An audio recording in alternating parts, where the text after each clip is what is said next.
Well, UICC was glad to join the advocacy campaign for the opioid survey because the survey is really addressing access to pain relief, one of the key targets in the World Cancer Declaration. In 2014, our campaign targets are really looking at 3 opportunities throughout the year to raise awareness around the issues on barriers of access to care and pain relief. Morphine and other opioids are controlled drugs, and what we get is a real imbalance between the need to regulate these drugs and make sure they don't get diverted into the black market versus access to patients that really need them, and particularly cancer patients in pain. And what we find is a major imbalance across the world, and that there are even only 7 countries use 80% of the world's morphine. So that means all other countries around the globe have inadequate use of morphine. And so what we need to do is readdress that balance. And so some of the barriers are simply misconceptions around the addiction of using an opioid.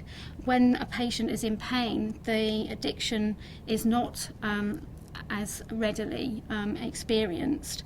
We also find that the controls are imposing restrictions on prescriber activity.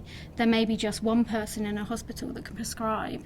They may only be able to prescribe for a certain number of days, which means a patient who lives away from the hospital may have to make repeat trips.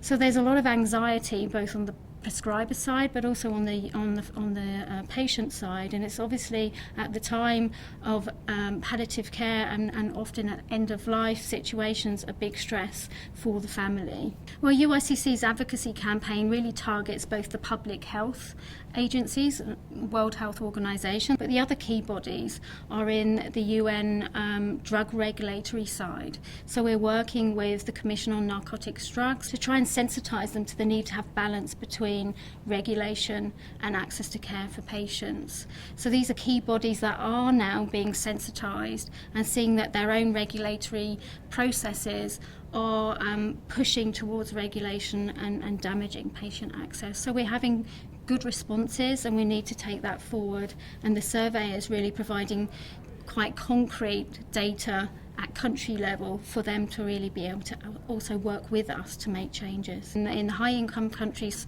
people get opioids even for simple surgical procedures, teeth extraction, and so we don't really understand pain unless we do accompany people on their journey through cancer.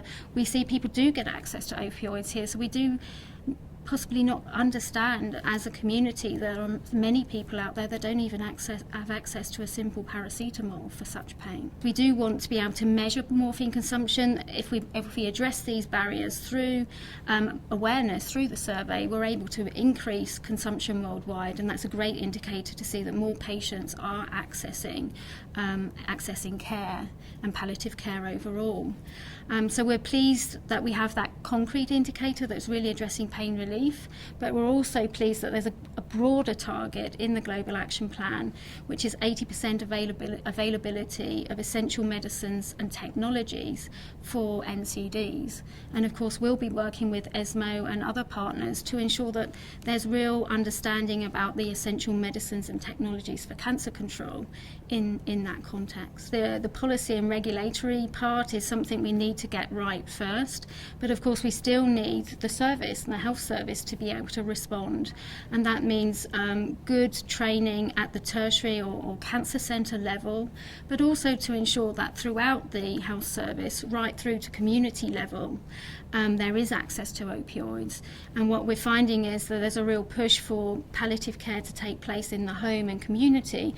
Well, of course then also the drugs need to be available in that community, and we are seeing new initiatives now in low and middle income countries that are showing that one can come up with models that work, and that's part of our advocacy, is not only to highlight the barriers but also to show countries that are working with good solutions to address those barriers. So we've created a policy brief, a short document that's really taking those high level messages into one piece, so that we can work with our members, ESMO members at country level, UICC members at country level. So we'll be giving them a package of activities that I think they can use this document as a first step to sensitise policymakers that the data is coming, and once the publications start to appear, we can work with those same advocates to really go into the details of what the particular issues are in their own countries and start to shape looking at solutions. At the World Health Assembly in 2013, we were very keen to ensure that the indicator on access to pain relief, the morphine consumption indicator, was also in a context of a palliative care service. We were surprised to see that governments were very receptive to this discussion because it hadn't been part of the debate earlier on NCDs, but we're seeing increased interest in palliative care and recognition that it's a foundation part of cancer control. And so we're really taking that forward now. Panama was very brave as a government as supporting a palliative care resolution, and that was proposed as part of the NCD discussion in 2013. We were pleased to see that this proposal was unopposed by other governments. In 2014, we hope that the World Health Assembly signs off a palliative care resolution. It really has a holistic approach to palliative care, but also has a core component that addresses pain relief and access to opioids. The survey that we have and the data that will be emerging will give us a great structure to advocate for those changes.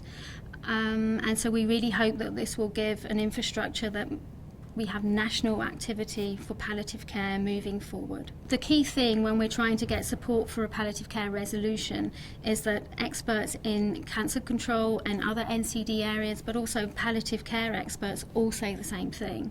And this data from the global survey will help focus the message down, that we can all unite behind the key messages so that governments are confident in what they're signing off in that resolution. We've been so successful because we have been united with other organisations in the NCD world, diabetes, cardiovascular disease and chronic lung disease, but also as a cancer community. We need to be united behind clear messaging. If we confuse policymakers, then they won't know which way to go. And I think we've been very effective in working with ESMO and other members of UICC to really get the core message condensed down and unite the membership behind those messages.